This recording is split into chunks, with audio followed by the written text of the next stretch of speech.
नमस्कार, आप देख रहे हैं आरएडी न्यूज। मैं हूं योगेश चक्रवर्ती। सन ऑफ मल्लाह के नाम से मशहूर वीआईपी नेता मुकेश सहनी की महागठबंधन में एंट्री हो गई है और महागठबंधन में मुकेश सहनी के एंट्री होते ही बीजेपी बौखला गई है।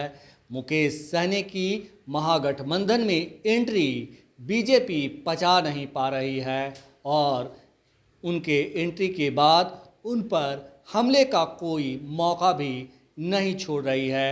चाहे बीजेपी के प्रदेश अध्यक्ष सम्राट चौधरी हों या दूसरे कद्दावर नेता, सहनी समाज से आने वाले मंत्री हरीश सहनी को उनके पीछे लगा दिया है। हरीश सहनी ने आज प्रेस कॉन्फ्रेंस करके ये दावा किया कि मुकेश सहनी के साथ मल्लाह समुदाय, केवट समुदाय नहीं है और जो दावा करते हैं वो खुद को सन ऑफ मल्लाह की बेबुनियाद है।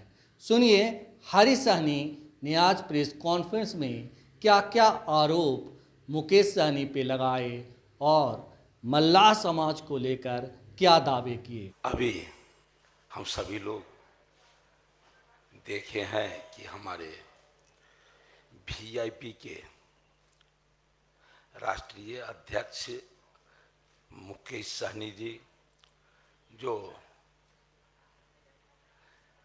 महागठबंधन में शामिल हुए हैं, लोगों को लगता है कि इसका परिणाम क्या होगा। और मुझे क्या लगता है, मुझे लगता है कि बिहार की जनता जातपात के नाम पर राजनीति को झेलते झेलते झेलते झेलते ऊब चुकी है। जातवाद के नाम पर मतदान करते करते बिहार को जंगल राज का वो उपाधि भी पा चुके हैं, बहुत पीड़ा झेल चुके हैं। इसलिए अब कोई भी संगठन में लोग जातवाद के नाम पर नहीं, विकासवाद के नाम पर, राष्ट्रवाद के नाम पर मतदान करेंगे बिहारवासी। और जब राष्ट्रवाद और विकासवाद की बातें आती है तो फिर दुनिया के सबसे लोकप्रिय नेता, गरीबों के मसीहा, युग पुरुष नरेंद्र भाई मोदी जी का नाम स्वतः ही पूरे बिहार नहीं पूरे देश के लोगों के जुबान पर आता है। और मतदान की बात करते ही लोग मोदी जी का भी नाम लेते हैं। इसलिए किसी खास व्यक्ति को किसी पार्टी में चले जाने पर भारतीय जनता पार्टी एनडीए को कोई फर्क नहीं पड़ेगा, ये मुझे पूरा पूरा विश्वास है, भरोसा है।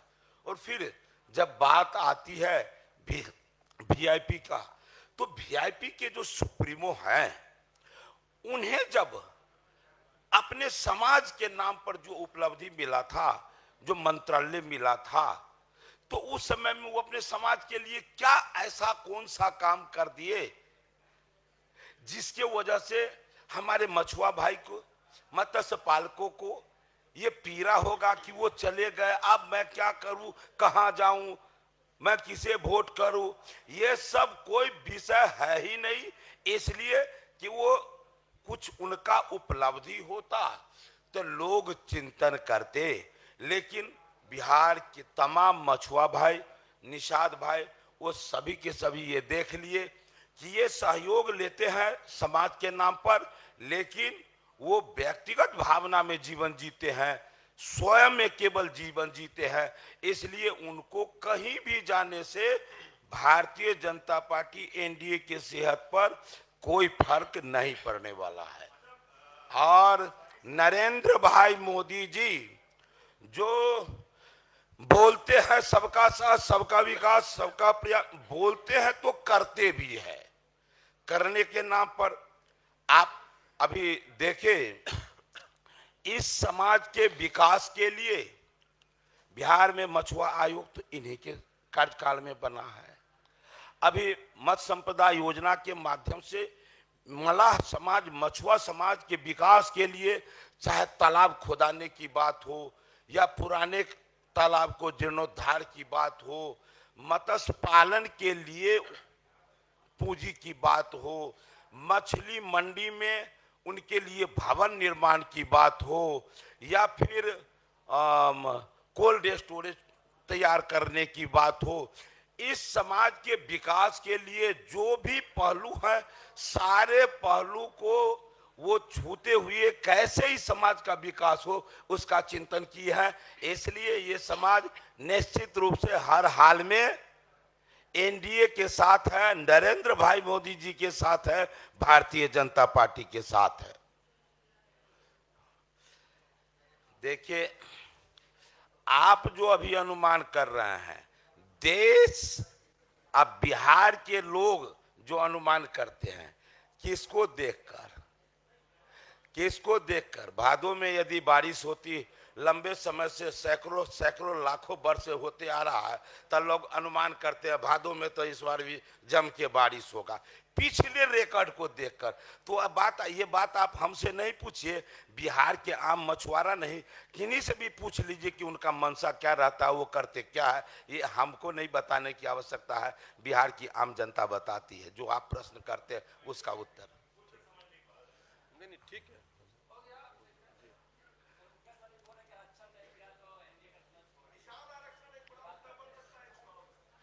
निषाद आरक्षण की बात जब आप करते हैं, ये जितना मैं बोला हूं, विकास की बात किया हूं कि केंद्र में कांग्रेस इतने लंबे समय तक रहे, लेकिन इस समाज के लिए क्या किया। और भारतीय जनता पार्टी जब आया तो आयोग भी इसी ने बनाया, और पिछड़ा आयोग का अध्यक्ष, राष्ट्रीय अध्यक्ष किसने बनाया पहली बार? भारतीय जनता पार्टी ने।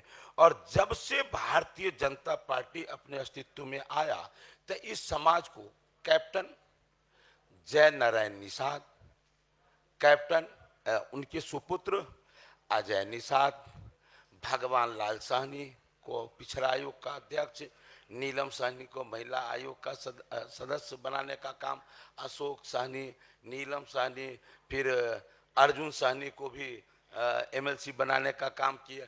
हमको भी जो बनाने का काम किए, किसने किया? भारतीय जनता पार्टी ने। आजादी के बाद पहली बार किसी पिछड़ा का, अति पिछड़ा का बेटा मतलब नेता प्रतिपक्ष बने, एक मलाह का बेटा, ये सम्मान किसने दिया? और छोड़ दीजिए और को, हमारे मुकेश जी को भी जो सम्मान 11 टिकट उस समय में किसी ने न सोचा होगा कि उस समय में इस तरह से उन्हें दिया जाएगा। लेकिन भारतीय जनता पार्टी का चिंतन देखिए, उसने सोचा कि इतनी बड़ी आबादी है तो 11 टिकट मैं दूंगा तो निश्चित रूप से इस समाज से जब जनप्रतिनिधि बनकर आएंगे, विधायक चुने जाएंगे, तो वो अपने समाज का कल्याण का विषय उठाएंगे और उस समाज का कल्याण भी होगा।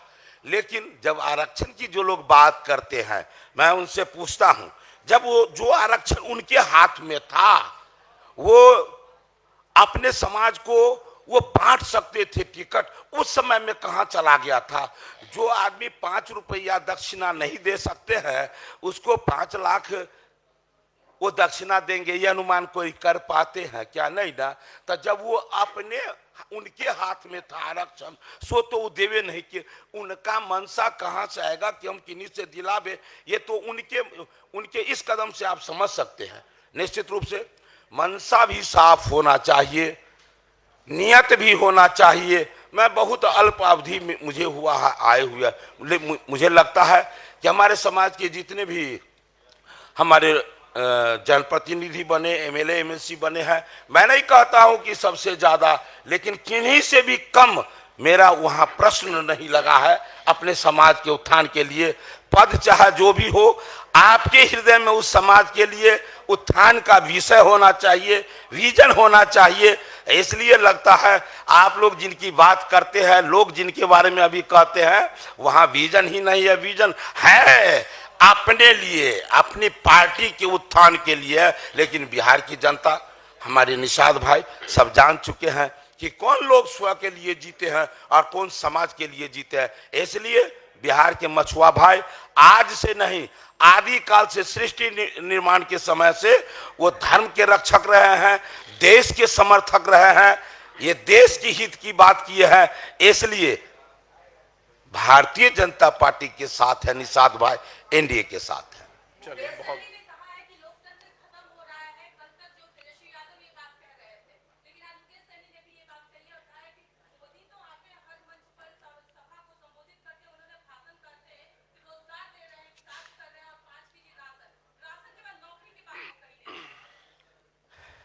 जो लोग ऐसा बोलते हैं वो सिर्फ जब उन्हें कहें कि आप 2 मिनट के लिए आप अपने इस राजनीति पद के जो कुर्सी पर बैठे हैं उससे अलग हो जाए, ईमानदारी पूर्वक आप जब बात करेंगे तो वो भी यही कहेंगे कि जितना रोजगार नरेंद्र मोदी जी के कार्यकाल में मिला है उतना आज तक कभी नहीं मिला।